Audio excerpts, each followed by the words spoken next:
Hey, what's going on YouTube? Matt here, and I'm going to give you a requested in-depth look at Oracle Think Tank and what I think of the deck. Um, so I think it's okay. I think you can play it, but I don't know if it's like the best. So I'll just start out with it like I did with the Kagero deck. So grade 3s. Main one is not Oracle Think Tank. CEO Amaterasu. What she does is she builds up the soul. Basically, soul charge 1, look at the top card of your deck and put it to the top or bottom. That's really good manipulation in the deck. It does a great job. And if you have 4 more cards in your hand, it gets plus 4,000, which is a huge bonus. What else? You play this Apollon because it fills out more grade 8s for you, and it's got a decent effect where if it's the Vanguard, you can draw 2, discard 1, or something like that. So that's really good. It's draw power, and this card is just basically manipulation and draw, which is very good. I really would like the deck more. I think if there's more criticals or a little more variety, but I mean, we'll see. So when set 2 comes out. Grade 2s. 4 Maiden a Libra, 4 Mocha, and 4 Wise Men. Standard count needs to be played like this, in my opinion, basically because the grade 2 count is really low, and these are the only grade 2s you have, so you might as well run them. You can run that Spike Brothers card called High Speed Brocky. A lot of people were telling me to try that out. I just haven't got around to that yet, so but setting that card aside, you play the Maiden Libra draw. If the attack goes through, you counterblast 2, draw a card, which is good because this is really the only card in the deck that utilizes the counterblast besides CEO Amaterasu.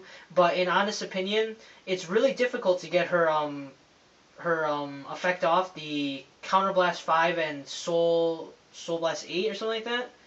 Yeah, that's really hard to get off, so I don't really consider it as like the card. You don't really use that effect, and if you do, it's like really rare, like really rare. So this is the main one that uses the counterblast effect, along with Apollon, I guess. Basically, these cards just help you draw, which is what the deck is all about. The deck is all about drawing and gaining a hand advantage. Next is Mocha. You play Mocha. It's 8,000. Seems kind of weak, but with the deck's ability to draw, as long as you have, I think 4 more cards in your hand. Yeah, as long as you have 4, this card gets plus 3,000, basically makes it an 11,000. Now, the thing you have to realize about this card is its effect kicks in only during the moment you have 4 cards in your hand.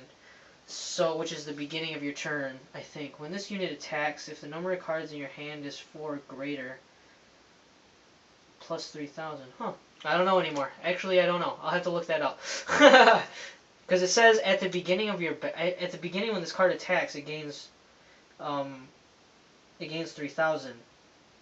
So that might mean if I attack with the Vanguard and then I have 4 cards in my hand, and I attack with this, it might get 3,000. I don't know.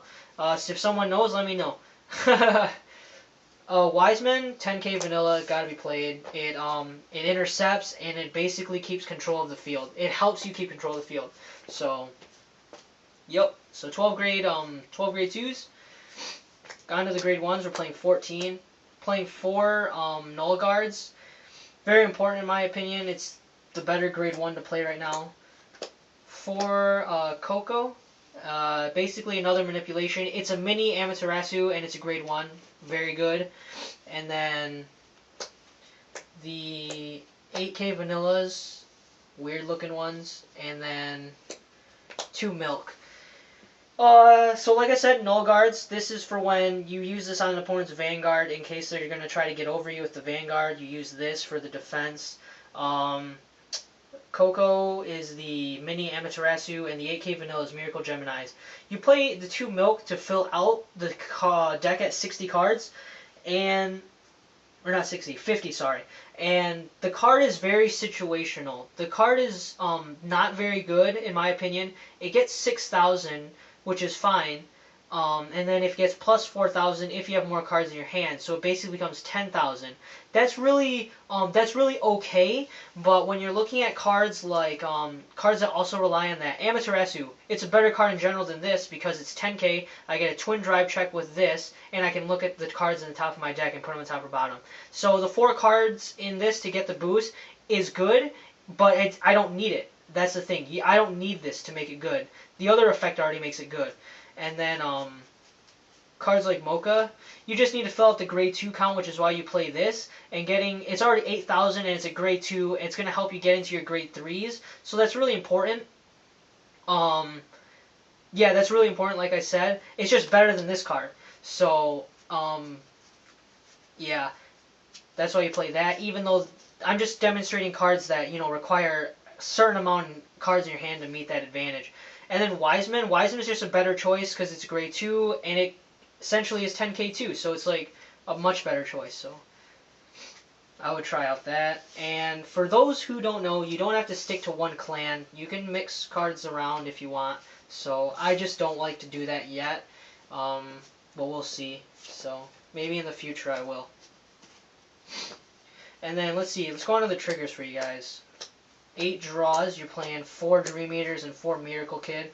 This is what allows you to draw into all your cards, keeps the hand advantage, it makes cards like this really good, and cards like this really good, makes these guys beaters, so that's really good, and it can make Milk okay. So that's really good. You get the plus 5,000 and you can draw.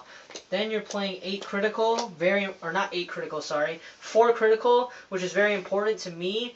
I like criticals a lot. This specific deck, I feel like 4 might be okay. I might go to 6 because the draw is very, very good in the deck. So, yeah, so 4, 4, 4, and then last, the most busted trigger in the game, 4 Lozenji Magus. I think this is personally the most busted card in the game, most busted trigger in the game, because it's a heal trigger and it can go back in the deck. That seems really busted. That seems ultra sacky, if you know what that means.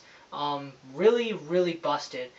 So I'll just give you like a demonstration. If this card's your starting Vanguard, okay, it's fine. I lay it down a grade 1, boost with this, goes back inside the deck, okay, and I still have 4 more inside the deck.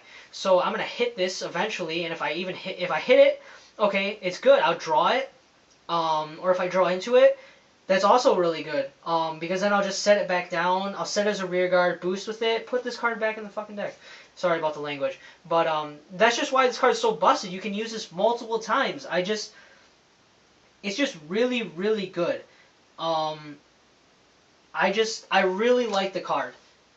The ability to recycle this as a heal trigger is really, really busted. There's no other heal trigger like this out in the English version yet, which is why I feel like this card's just really good. Get plus 5,000 heal one. That basically was like a waste of your opponent's turn, because your opponent probably tried to do a lot to hit 1 damage, and you just keep pulling these out. I've seen a lot of people do it. I've seen myself do it, so it's really annoying and really frustrating. Not saying, but what makes this card good and balanced is that it's in this specific deck. The main thing about this deck is it's not finished. It's nowhere near complete and as well developed as Kagero or Royal Paladin, and it lacks power. It lacks power in a control aspect because it's more focused on drawing, and which is good, which is why I think this card is absolutely necessary, and it makes the card balance in this deck. Now, if they made a heal trigger like that in Kagero, that would be really busted, but they don't. So I think that's why they made it specifically for Oracle Think Tank, because the deck's not as aggressive as the Royal Paladins in Kagero. So they tried to give this deck a more even chance against them, which is why I think the card was made. So it's kind of like Battle Riser. Battle Riser helps you stand. Battle Riser is really good too, so check that out. I don't play Nova Grapplers just because they're not done yet. You have to wait until set 2 before they can get their Null Guard, and then they'll be fine. So, yeah, that's the in-depth look at the Oracle Think Tank clan. Let me know what you guys think. We're going to try this one more time. I'm like 0 for 3 today. Dang. Okay, fine. But anyways, really bad at that. I'm gonna practice for 5 hours straight just so I look professional. No, I'm not gonna do that. That sounds stupid. But anyways, so guys, really give this deck a try if you want to. My only downfall to this deck from a business standpoint and a financial standpoint is that it is more expensive. It's one of the more expensive decks, and I've just heard from a few people that after booster set 2 we get booster set 6. So the thing with that is I don't think booster set 6 has anything for Oracle Think Tank. The only thing I've heard about it is it has cards for Golden Paladins, Narukami, Nova Grapplers, and Grand Blue. Those are the only things that have been introduced so far. So, this deck, I'm not sure if they're going to have Oracle Think Tank cards in that set. And even if they do, I'm not sure how good they're going to be, just because this deck is in its prime when you're playing Tsukiyomi. When you're playing the Half Moon Goddess, Full Moon Goddess deck, this deck is in its prime. And that comes in Booster Set 3, but we're not going to get Booster Set 3 until, I think, late summer. Because we get Booster Set 2 in March, and then I think 6 comes out in 2 months, about 2 months after that, and then I don't know if they're gonna pick up at 3 or they're gonna go back, going up to 7. So you guys let me know if you hear anything. I definitely will take that into consideration, but this deck seems almost like a dead end for right now until Booster Set 3 comes out, and I don't know how far or how long that's going to be. So my suggestion is wait until Booster Set 2 comes out and then 6 comes out. These cards will drop because no one's going to play them competitively, I think. Now, I think that's just my own opinion. And then pick these cards up for cheaper price, and then when Booster Set 3 comes out, this stuff's going to go back up because it's going to be playable and it's going to be good. So look into that, study it up. That's how I've studied it. I mean, I could be wrong, and that just might be a huge loss of money right there on my side. But, I mean, that's just what I'm thinking right now. So, yeah, guys, that's my Oracle Think Tank deck. Not much of a change, and hopefully next week I'm going to play it at locals, and hopefully I get first. So then I can get store credit, and I can go buy stuff. But, thanks for watching, guys. Peace out.